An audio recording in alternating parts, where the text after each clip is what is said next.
Guys அப்புறம் இன்னொன்று சொல்லவே மறந்துட்டேன். என்னென்னா ஒரு 2 நாள் முன்னாடி வந்து யாரோ ஒருத்தர் வந்து என்னை வந்து கொஞ்சம் யூஸ்ஃபுல்லாக வீடியோ போட வீடியோஸ் எல்லாம் யூஸ்லெஸ்ஸாக இருக்குதுன்னு சொல்லிட்டு சொன்னாங்க. அப்போ வந்து நானும் ரொம்ப டிப்ரெஸ்ட் ஆகிட்டேன். ஆக்சுவலாகிட்டு நான் ஒரு 2 நாள் பிரேக் எடுத்துகிட்டு வீடியோவே போடாமல் யோசிச்சுட்டே இருந்தேன். எனக்கு என்ன ஸ்கில்ஸ் இருக்குதுன்னு கண்டுபிடிச்சி என்னால் எது யூஸ்ஃபுல்லான வீடியோ போட முடியுதான்னு. அப்போ தாங்க உட்காந்து 2 நாளாக யோசிக்கிறேன். எனக்கு அப்புறம் தான் தெரியுது என்கிட்ட ஒரு ஸ்கில் கூட இல்லை கைஸ். உண்மையாக ஒன்று கூட இல்லை. நம்பவே முடியலைண்ணே, என்னாலையும் நம்பவே முடியல. எப்படி ஒரு ஆள்கிட்ட ஒரு ஸ்கில் கூட இல்லாமல் இருக்கும்னு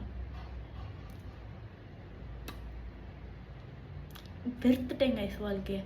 அப்புறம் 3ஆவது நாள் நான் என்ன முடிவு பண்ணேன், அதான் நம்மள்கிட்ட ஸ்கில் இல்லைன்னு ஆயிடுச்சுண்ணே.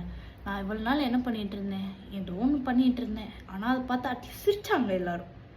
சிரிக்கிறீங்க, அவங்க ஏதோ ஒன்று ஃபன்னியாக இருக்குன்னு தானே பார்த்தாங்க. ஸோ நம்ம ஏன் அதே கண்டினியூ பண்ணக்கூடாதுன்னு சொல்லிட்டு இருந்தால் நேற்று போட்ட வீடியோலாம் ஹை கைஸில் இன்னொரு யூஸ்லெஸ் வீடியோவோட வந்துட்டேன். மாதிரி மோஸ்ட்டாக யூஸ்லெஸ் வீடியோஸ் தான் இருக்க போகுது. மேபி அவங்க மூடு கொஞ்சம் நல்லா ஆகணும்னு என் வீடியோ போடுவான். ஏதோ ஒரு வகையில் அதுவும் ஹெல்ப் தானே. அது யூஸ்லெஸ் இல்லை, அது யூஸ்லெஸ் கிடையாது. அதெல்லாம் கைஸ் இதுக்கு மேலே நானும் யோசிச்சு என்ன பேசுனேன்னு தெரிய மாட்டேது. அடுத்த வீடியோவில் பார்க்கலாம். பாய்.